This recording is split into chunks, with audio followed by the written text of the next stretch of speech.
Hello everyone. Welcome to the serial lectures on traditional Chinese culture. Today we will talk about silk, silkworm breeding, and the Silk Road. Silk is one of the best materials for clothing that has hardly any match in the world. Reputed to be the queen of fabrics, it is light, lustrous, and durable. Also, it has the advantages of being soft to the touch, resistant to heat, and breathing very well. All these features make it an ideal fiber for beautiful settings, charming brocade, and attractive dresses. If one goes to a traditional opera in China, he will find people from well-to-do families in silk dresses which are believed to be commensurate with their social status.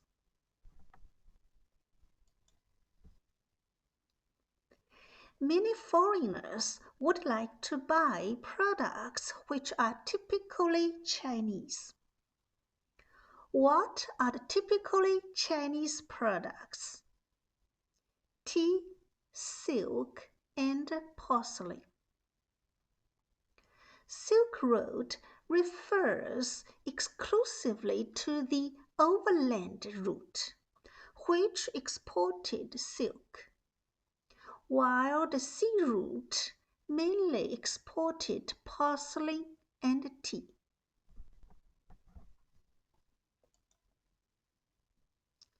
Shall we probe into the origin of silk? China is the first producer of silk in the world. China started silk production about 4,500 years ago. Legend goes that Lei Zu, wife of the Yellow Emperor, invented sericulture, planting mulberry, breeding silkworm, and spinning silk. And the sericulture developed quickly in the warm climate of China. However, Europeans knew very little about China. They believed that silk came from tree.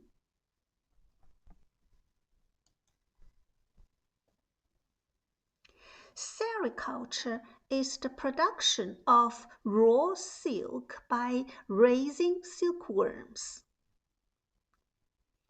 Today, centers of silk production are streamed along rivers in South China. Suzhou and Hangzhou in the lower reaches of the Yangtze River.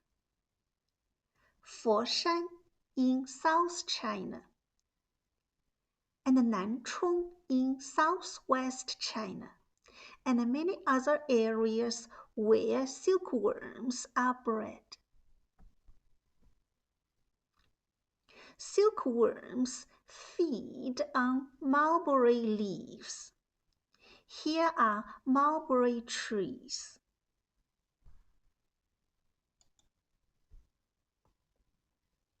Silkworms are kept on bamboo trays that are stacked one on top of another. Here we can see silkworms, mulberry leaf, mulberry fruit, and cocoons.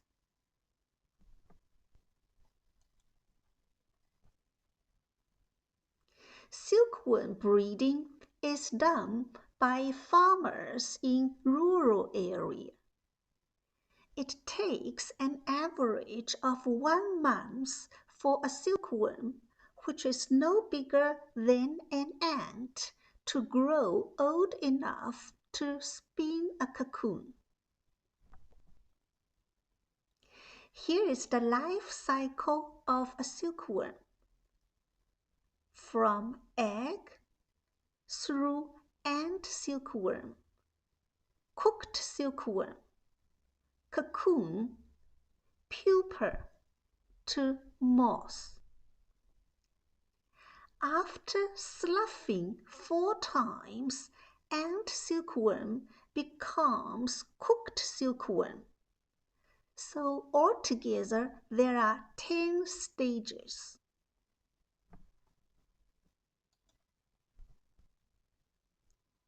Here the male moth is mating with female moth. The female moth is bigger. After mating, the male moth will die immediately. The female moth will spend one night laying about 500 eggs, and then it will slowly die.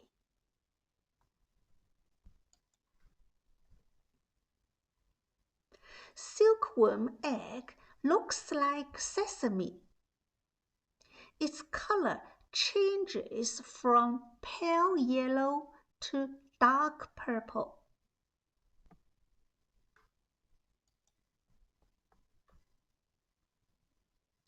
When a silkworm hatches out from the egg, its body is brown or russet. It is very small with many fine wool. It looks like a little ant, thus called ant silkworm.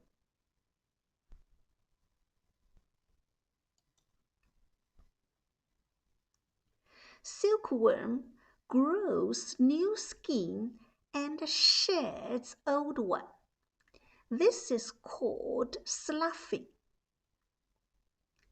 After sloughing 4 times, ant silkworm becomes cooked silkworm, the adult.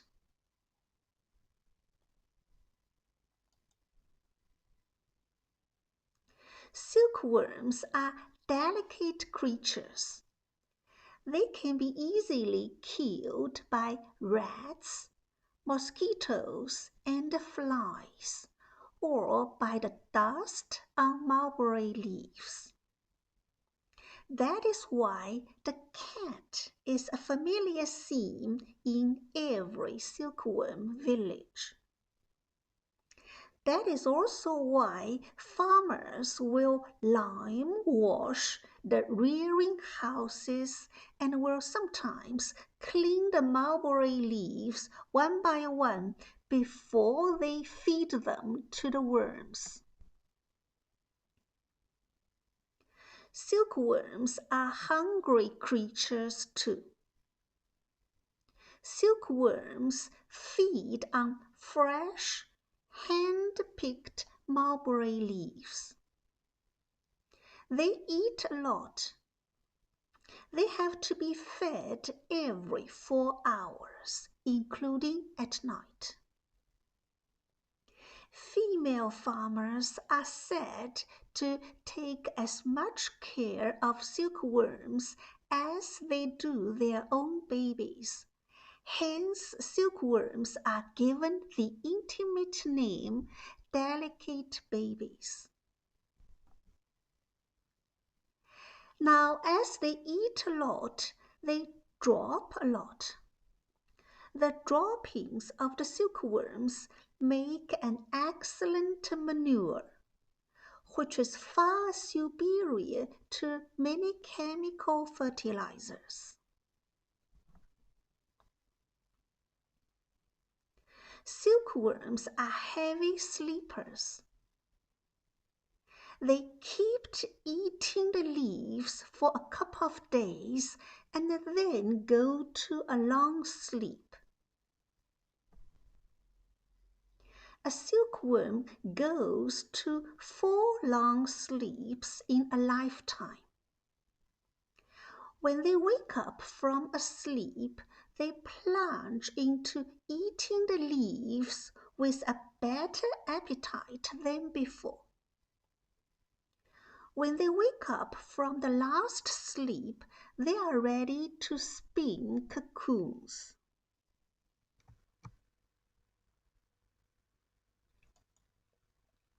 To show their readiness to spin, the worms will raise their forelegs, not the hind ones. Then the women farmers will pick them up from the bamboo tree and put them onto a straw mountain. This is not a real mountain, but straw arranged like the spokes of a wheel. The farmers see to it that no 2 silkworms stay too close to each other. Otherwise, they are likely to make 1 cocoon instead of 2, and the silk threads will all get mixed up and serve no reeling purposes. The spinning process, extending 3 to 4 days, is a fascinating one, which has given rise to a Chinese idiom, spinning a cocoon around oneself, which means making rules and regulations only to have one's own hands and feet bound, as is the case of a bureaucrat.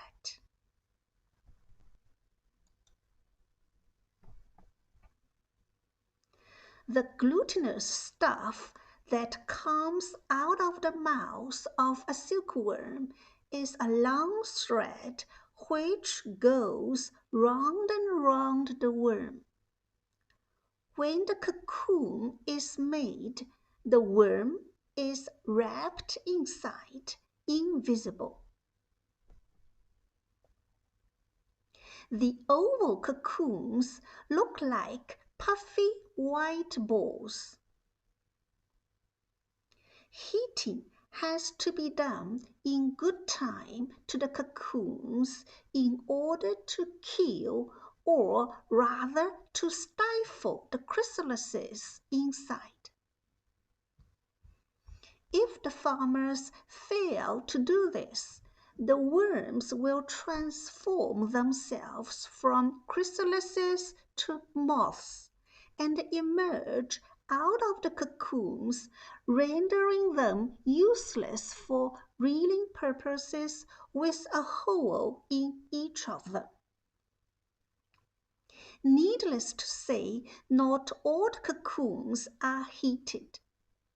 A few are selected and preserved for the next generation.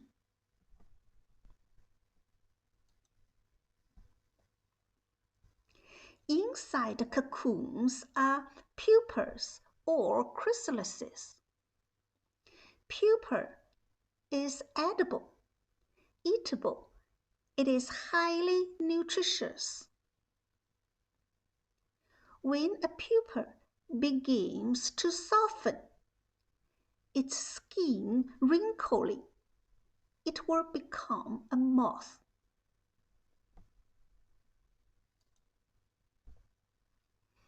A moth is in the shape of a butterfly. However, the 2 pairs of wings are small. It has lost the ability to fly.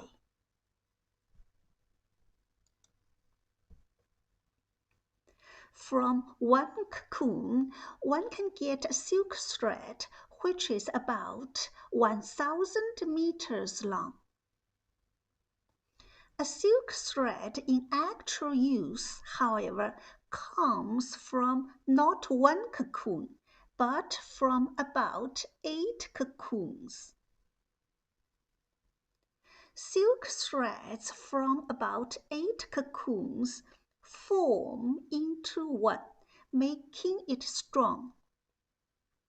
Then silk threads are woven into cloth. Here is the loom, the weaving machine.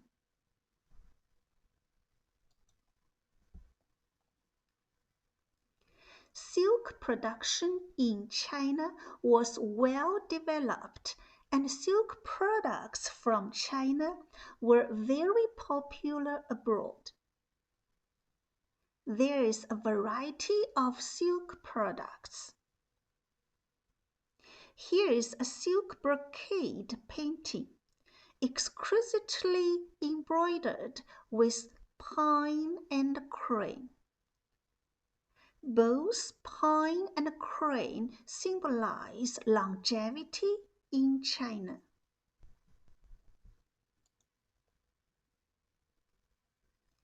The embroidered dragon robe looks dignified and majestic,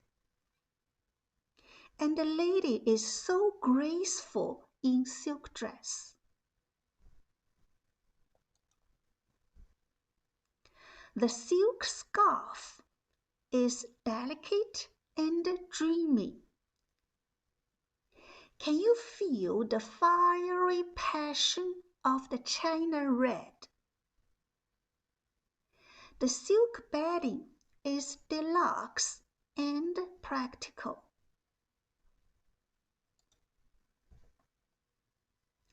There are also silk fans, handbag, and computer bags, really diversified.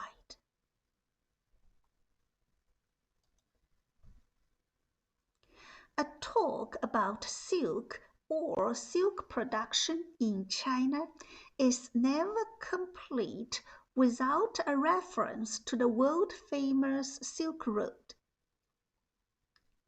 Now, shall we probe into the historical background of the Silk Road?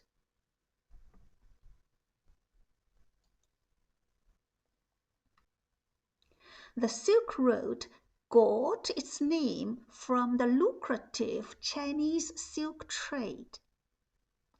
In fact, it was an extensive network of routes. The Silk Road was named in the middle of the 19th century by the German scholar and geographer Baron Ferdinand von Richthofen, who made 7 expeditions to China from 1868 to 1872.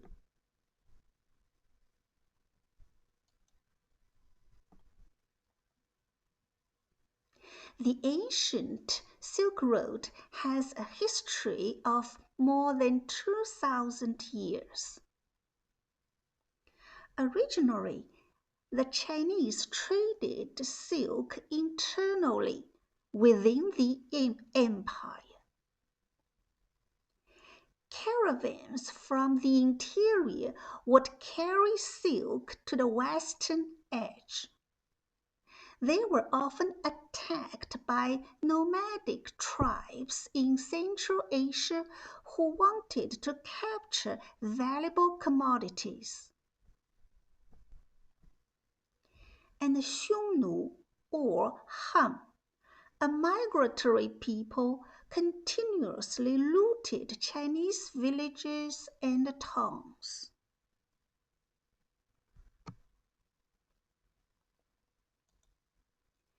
Emperor Wu Di of the Han Dynasty, a great emperor with outstanding ability, took the offensive against the Xiongnu or Han soon after he ascended the throne in 140 BC.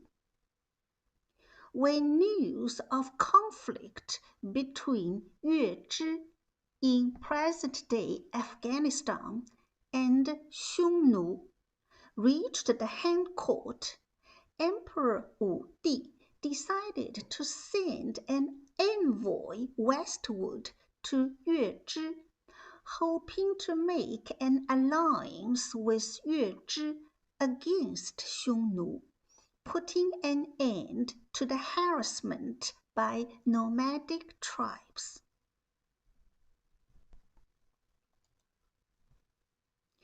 No dignitary was willing to undertake the dangerous journey into this unknown region, but a petty official named Zhang Qian answered the call. In 139 BC, the Han government dispatched him as an envoy to build good relationships with these tribes, protect the caravans, and assure the safety of trade. General Zhang Qian was an explorer, traveler, and diplomat of the Han Dynasty.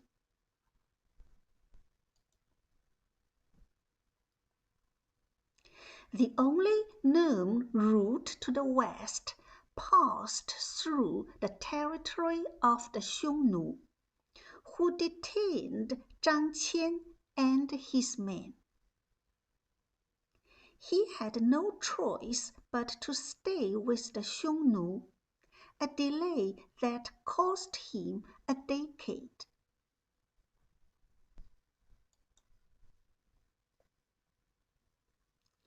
Zhang Qian spent 10 years moving with Hans on the steppe, the prairie or grassland, during which time he married a Xiongnu woman and fathered her children. Nevertheless, he kept the emblem of envoy of the Han Emperor throughout his captivity.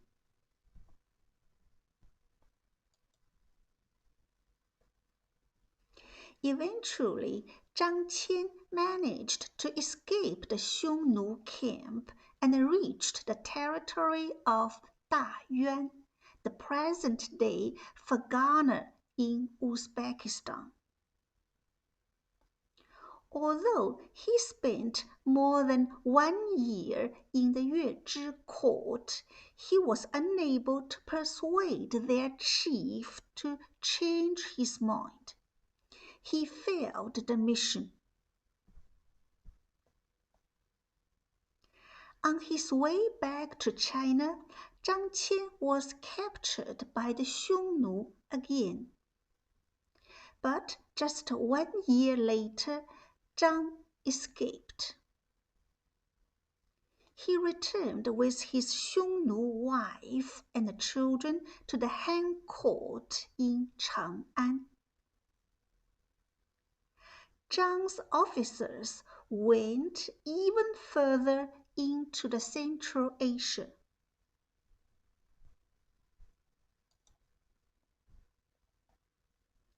All of the kingdoms that Zhang and his team had visited sent envoys to visit Chang'an to express their appreciation for the new relationship and show their respect to the Han government.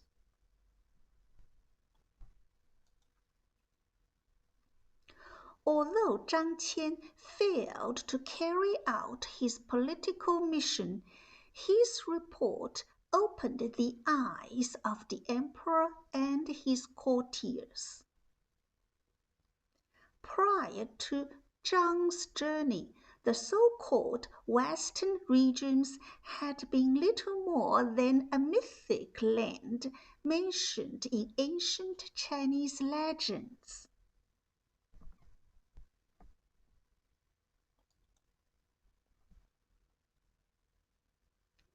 Emperor Wu Di of the Han Dynasty started the war in autumn 129 BC, when 40,000 Chinese cavalry made a surprise attack on the Xiongnu. In 127 BC, the Han general Wei Qing retook the orders. Here is the burial mound of General Wei Qing.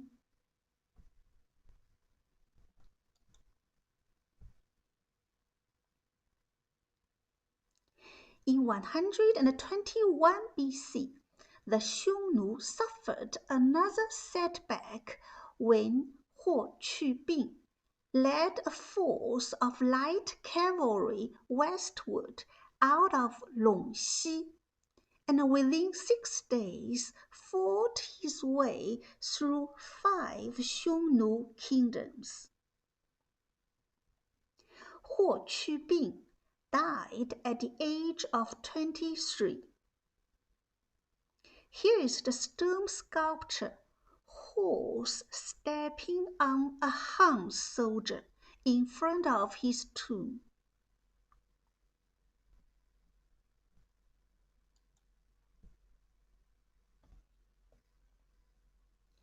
Protectorate of the Western regions was set up in 60 BC. General Ban Chao went to the protectorate during the reign of Emperor Zhang Di of the Han Dynasty. Here is the map of Eurasia in the 1st century, with the Roman Empire in red, Parthian Emperor in brown, Indian kingdoms in light yellow, and the Chinese Han Dynasty in yellow.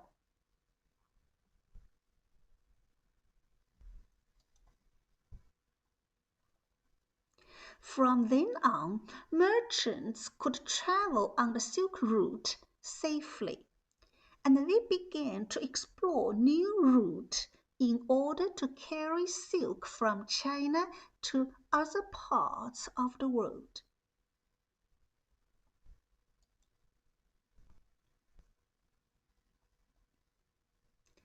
The Silk Road was the most important pre-modern Eurasian trade route.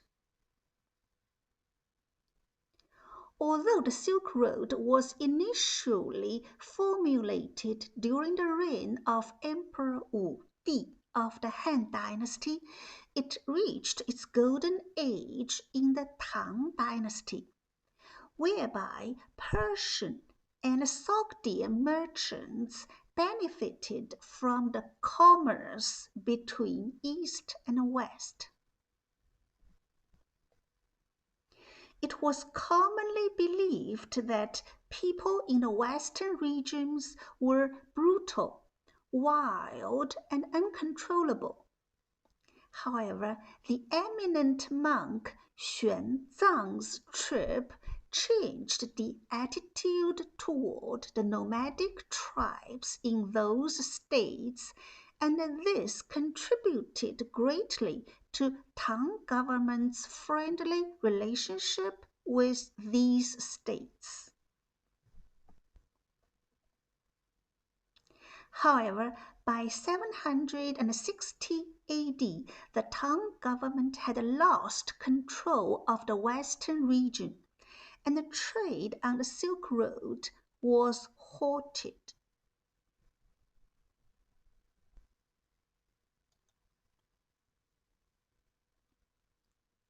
The Silk Road revived tremendously during the Yuan dynasty, when China became largely dependent on its silk trade. Genghis Khan conquered all the small states, unified China, and built a large empire.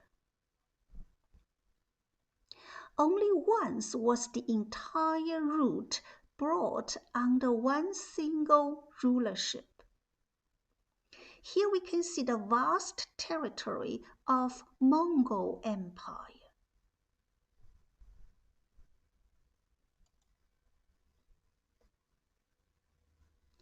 Trade along the Silk Road reached its zenith during the Yuan dynasty.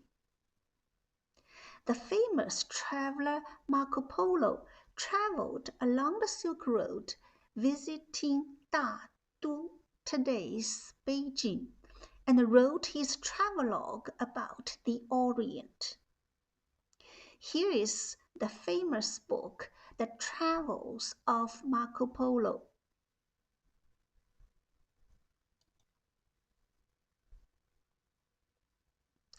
Generally speaking, there were two major routes.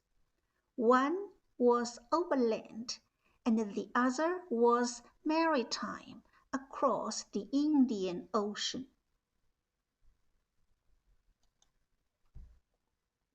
Here on the map, the red lines indicate the overland routes, while the blue lines indicate the maritime routes. Actually, the Silk Road was an extensive network of routes.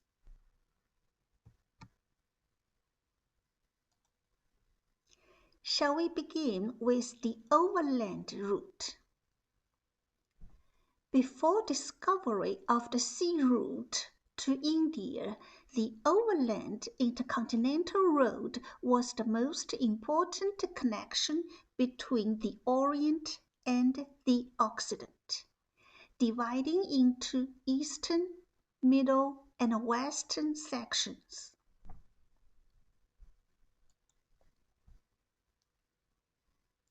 The ancient travel route originated from the old capital Chang'an, today's Xi'an, later moved further east to Luoyang.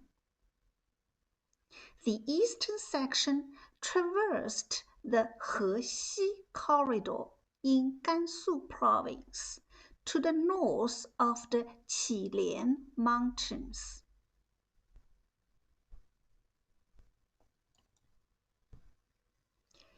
Having traversed the Hexi corridor, the middle section split into three further routes. Two of them stretching along the north and south edges of the Taklamakan Desert in the Tarim Basin to rejoin at Kashgar, and the northern route going north of the Tianshan Mountains through Turpan and Almaty in present-day Kazakhstan to Suiye in present-day Kyrgyzia.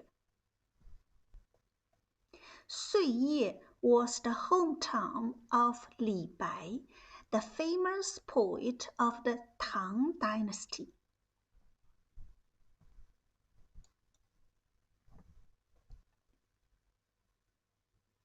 The western section split into three branches again west of Kashgar. The northern branch turned to the north of the Aral Sea, the Caspian Sea, and the Black Sea to Constantinople, today's Istanbul.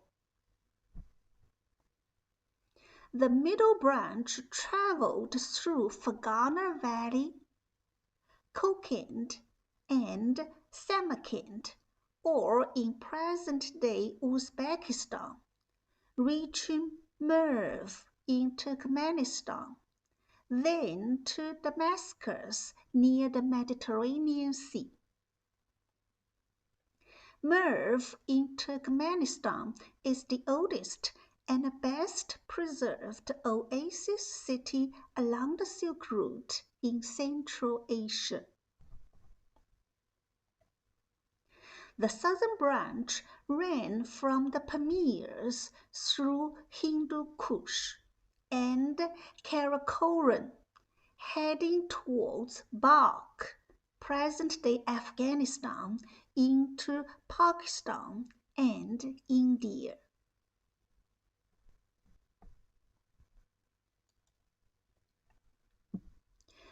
The Silk Road refers exclusively to the overland route. The reason is simple. Sea route mainly exported porcelain and tea and imported spices, pepper, and other commodities.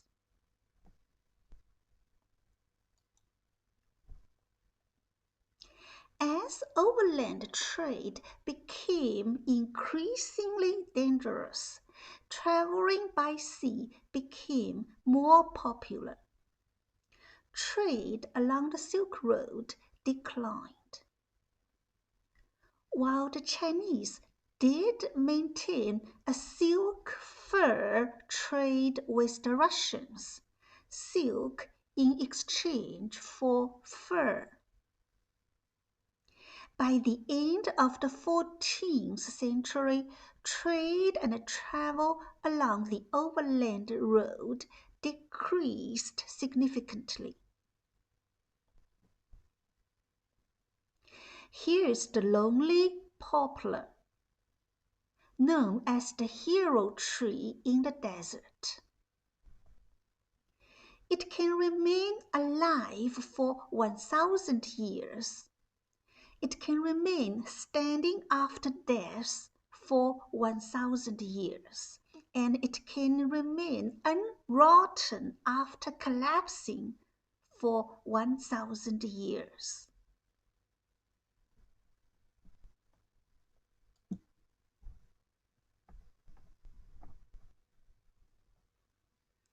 With the development of seamanship and navigation, particularly after Zheng He successfully sailed to the west, the sea route took the place of the overland road. Here's the map of the routes of Zheng He in the 15th century.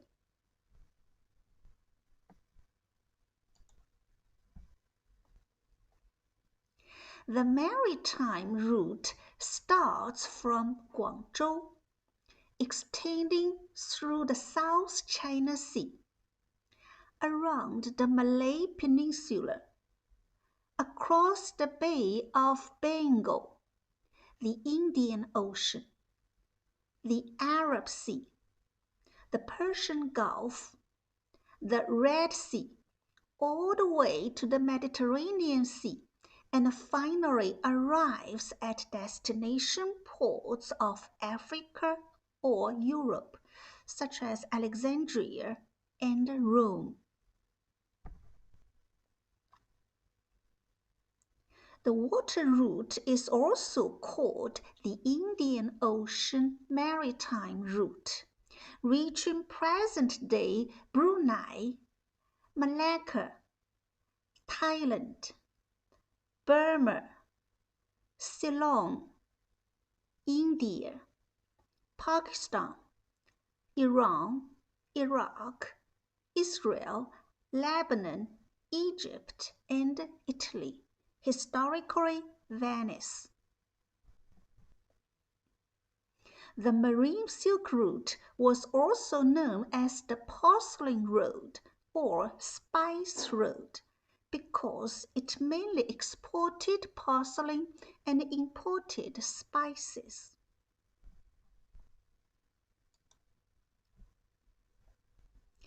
Now, shall we probe into the people and commodities up and down the Silk Road? There were mainly three kinds of travelers on the Silk Road: merchants, envoys, and pilgrims. The merchants who made the road, traveling in caravans 1,000 camels strong, were dogged by thirst and hunger, cold and heat. Sometimes they were guided only by bleaching bones. Often they were led astray by lights, voices, and imaginary water. Envoys were engaged in political and cultural exchange in terms of truth, peace, technology, education, philosophy, literature, and art. Pilgrims were devoted to the transmission of religion.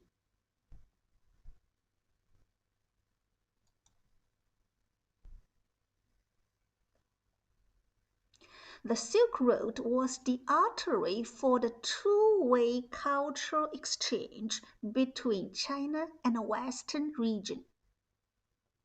Shall we first work on the way from Western region to China? Major goods that were brought to China included various spices, rarities and luxuries, furs, carpet, alien fruits and vegetables.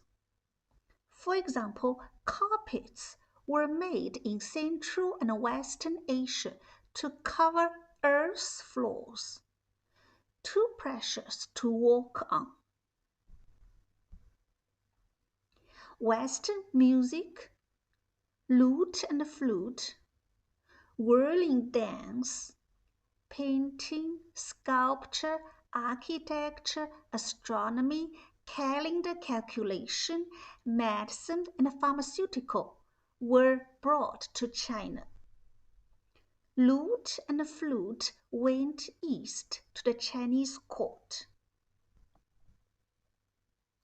Major religions also came to China, such as Buddhism, Islam, and Christianity, as well as Zoroastrianism, Manichaeism, and Nestorianism.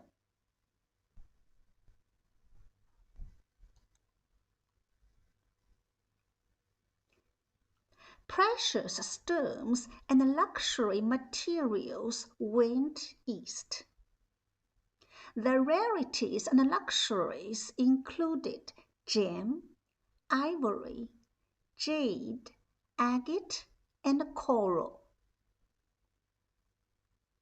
Jade was brought from the Karakoram Mountains to China, prized as the quintessence of strength and beauty.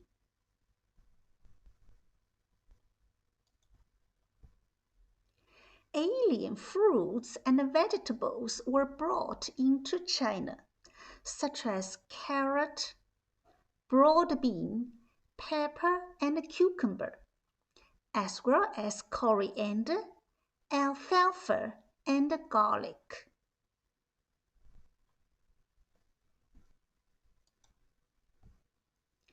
Other alien fruits included pomegranate, fig, cantaloupe, and grape.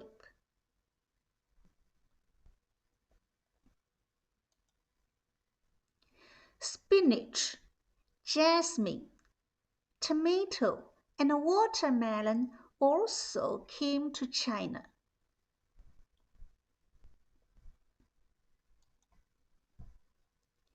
Expensive and desirable goods were brought to China from the Western region, including Fergana horse from Uzbekistan, date, walnut, pistachio, and saffron from Persia, sandalwood from India, glass bottle from Egypt, aloe and myrrh from Somalia. Here we can see walnut, pistachio, and saffron. They were brought from Persia to China.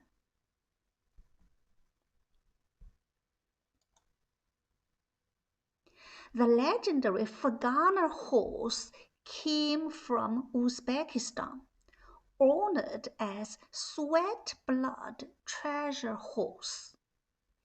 It was so swift that it sweated blood. Its sweat was red.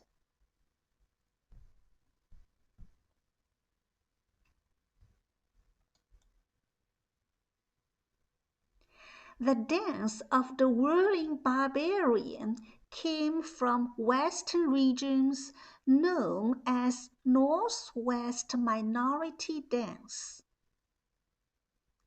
Xuan dance kept whirling fast, being lightsome, rhythmic, and bright, prevailing in the Tang Dynasty.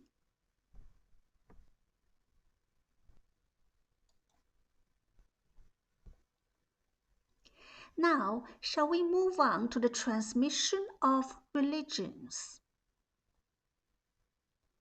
Along the Silk Road, many Western travelers came to China to live, trade, and missionize. Buddhism brought enlightenment from India to China, bypassing Tibet. Buddhism was first introduced into China in the Eastern Han Dynasty from northern India through Central Asia and the Western region to central China, while Tibet converted to Buddhism in the Tang Dynasty.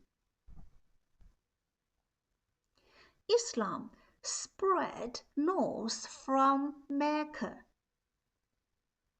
Christianity reached China but fared less well than its cousin Islam.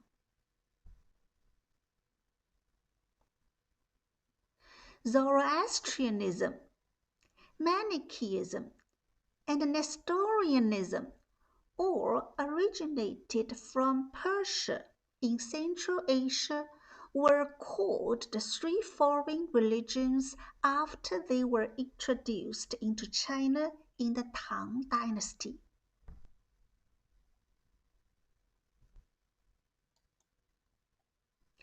Transmission of Buddhism was most important. Buddhism traveled eastward and penetrated into China in the 1st century. Buddhism later reached Korea in the 4th century and Japan in the 6th century. From the 4th century, Chinese pilgrims also started to travel on the Silk Road to India in order to get access to the original sutras. Fa Xian, Kumarajiva, Xuanzang were great translators.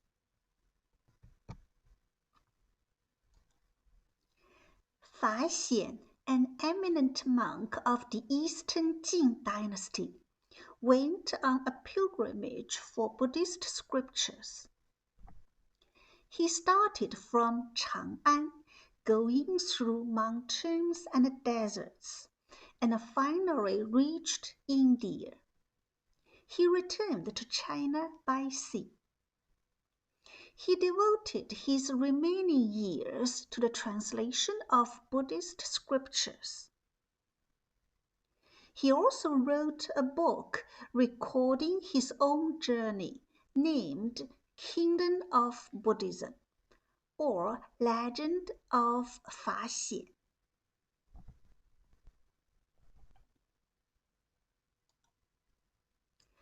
Kumarajiva was an ingenious Buddhist master, proficient in several languages. He presided over the translation of Buddhist scriptures in Chang'an. His Chinese version was faithful, expressive, and tasteful, of very high level.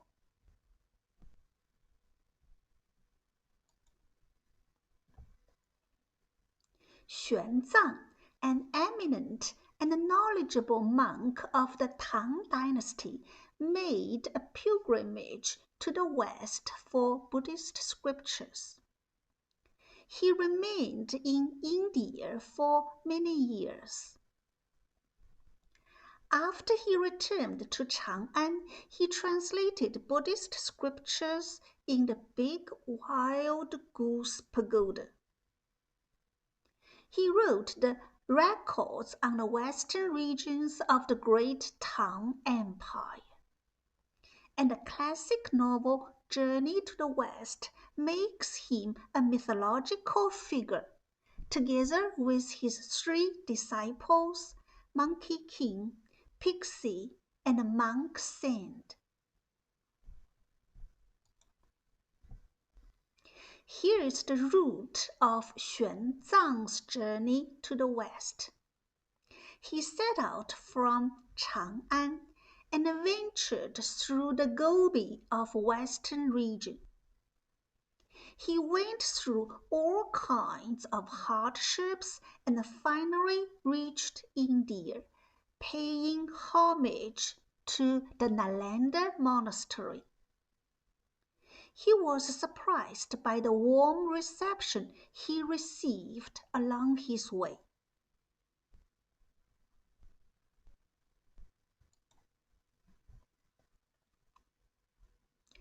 Zoroastrianism, Manichaeism, and Nestorianism all originated from Persia, were introduced into China in the Tang Dynasty. They were called the three foreign religions. Zoroastrianism, established around the 6th century BC by Zoroaster, had been the state religion of Persia and the most influential religion in the Middle East before Christianity.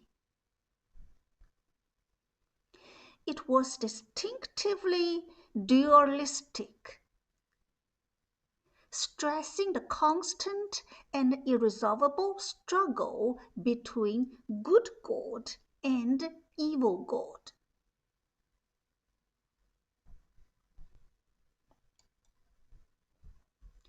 Ahura Mazda was the good God, the Lord of wisdom, and the omnipotent creator of the universe. He was the incarnation of life, order, and truth. He created the fire, the infinite light. Thus, Zoroastrians worship fire. Zoroastrians traditionally practice celestial burial after death.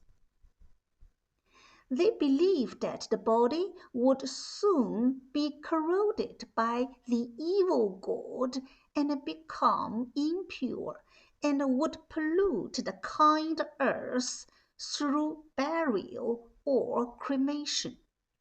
Therefore, they built the Tower of Silence on the top of hills far away from the village, and the body would be devoured by vultures.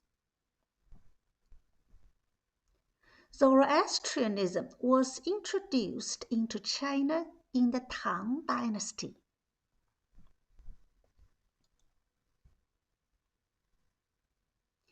Next came Manichaeism.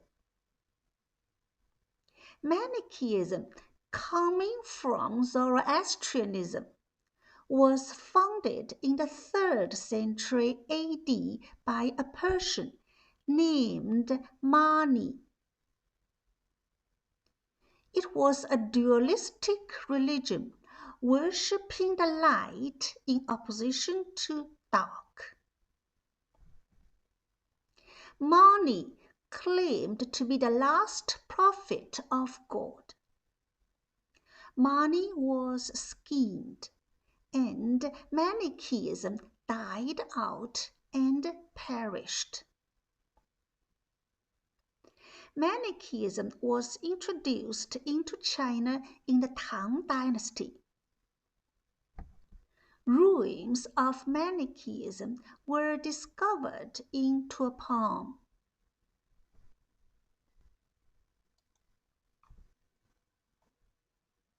Nestorianism was a school of Christianity founded by Assyrian Nestorius in the 5th century.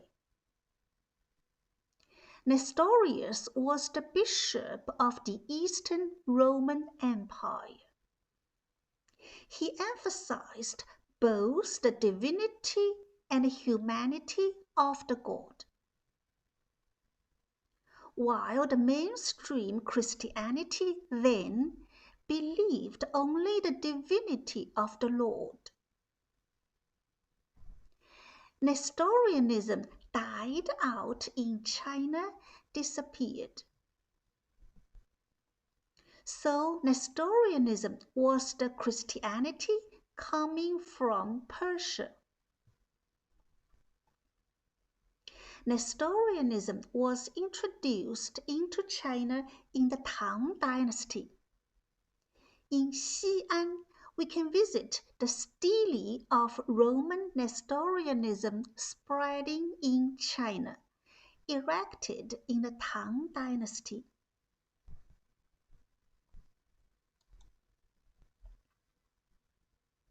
The Silk Road was the artery for the two-way cultural exchange between China and the Western region. Now let's move on to the way from China to Western region. The road is named after silk, and the most important commodity is silk. China was exporting huge amounts of silk and silk products in exchange for what the Chinese needed but did not produce themselves. Boats of silk and brocade were brought to the West. Other goods included porcelain, tea, lacquer, and bronze to enrich material life. Peach, azalea, chrysanthemum, and rhubarb also came west. Rhubarb became popular in Europe as a laxative. In terms of science and technology, the four great inventions of ancient China, sericulture, and carriage came west. Confucianism and Taoism were also brought to the Western region.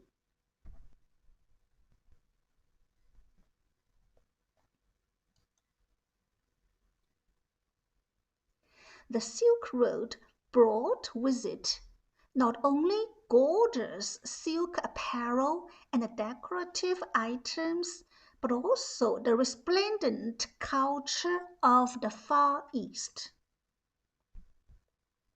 The four great inventions of ancient China came west.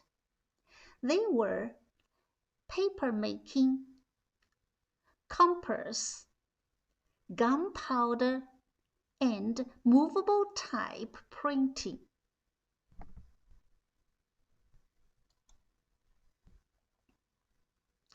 Carriage was used to collect groundwater for irrigation and resist drought and large evaporation. It was not influenced by season and sandstorm, with small evaporation and a stable flow, able to irrigate perennially, including shafts, channel, cistern, and a flood dam. The three ancient Chinese projects were carriage, Great Wall, and the Beijing-Hangzhou Grand Canal.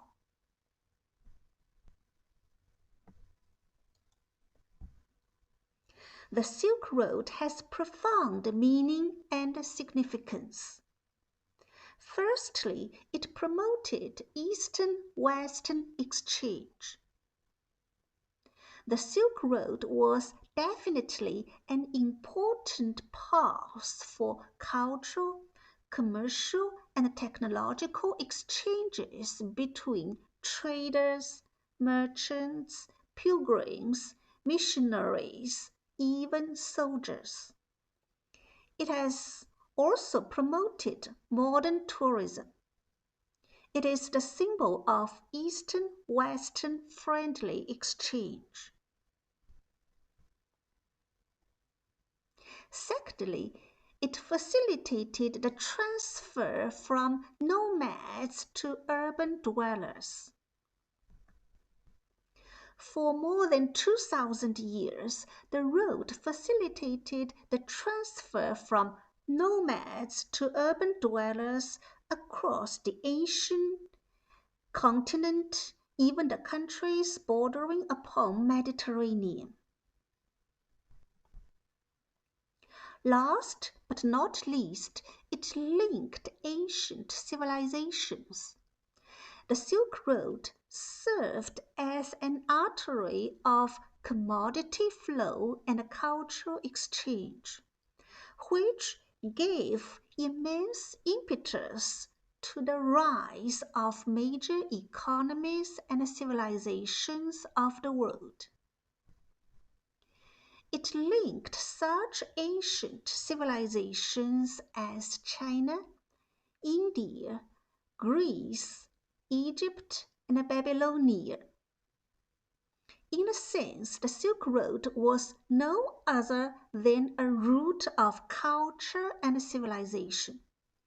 It had made great contributions to national fusion. Thank you very much.